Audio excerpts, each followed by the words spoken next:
कल्पना कीजिए, आप एक ऐसी जगह खड़े हैं जहां हवा सिर्फ चलती नहीं, कुछ कहती है। जहां समय आगे नहीं बढ़ता, बल्कि आपकी यादों, आपके कर्मों और आपकी आत्मा की ओर मुड़ जाता है।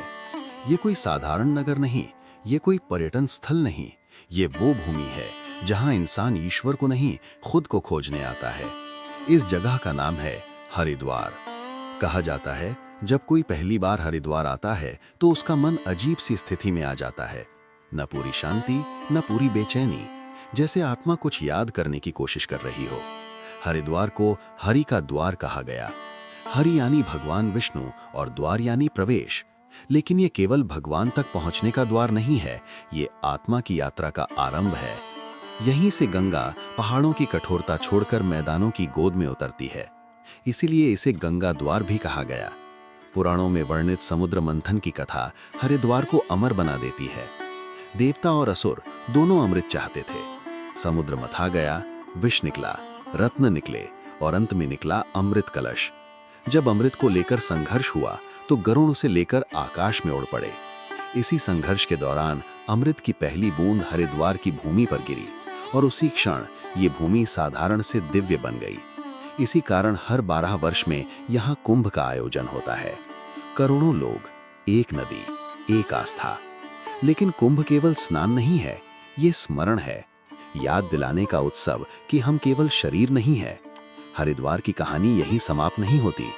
राजा भगीरथ की तपस्या, हजारों वर्षों का संकल्प। अपने पूर्वजों की मुक्ति के लिए उन्होंने गंगा को धरती पर लाने का निश्चय किया। गंगा का वेग इतना प्रचंड था कि धरती उसे सहन नहीं कर सकती थी।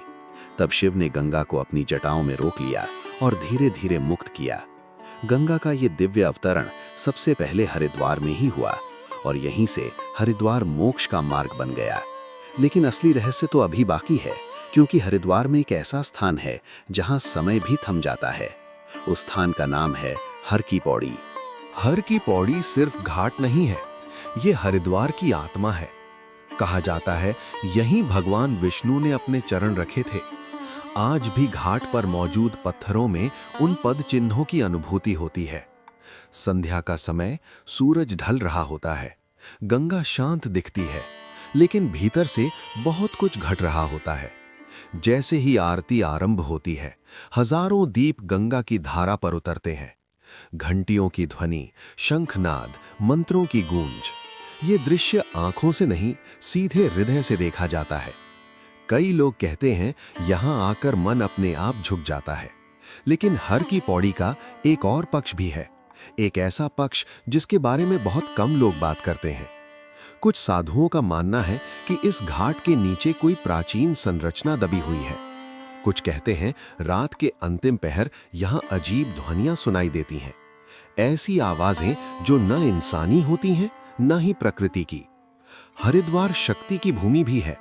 माया देवी, मनसा देवी, चंडी देवी, तीनों शक्तियां 3 अलग-अलग रूपों में आज भी यहां सक्रिय हैं। और फिर आता है दक्ष यज्ञ का प्रसंग। राजा दक्ष का अहंकार, शिव का अपमान और सती का बलिदान। जब सती अग्नि में लीन हुई तो शिव टूट गए, वीरभद्र का तांडव हुआ, यज्ञ विध्वंस हुआ। ये कथा केवल क्रोध की नहीं है, ये प्रेम, त्याग और करुणा की कथा है। दक्षेश्वर महादेव मंदिर आज भी उस घटना का साक्षी है।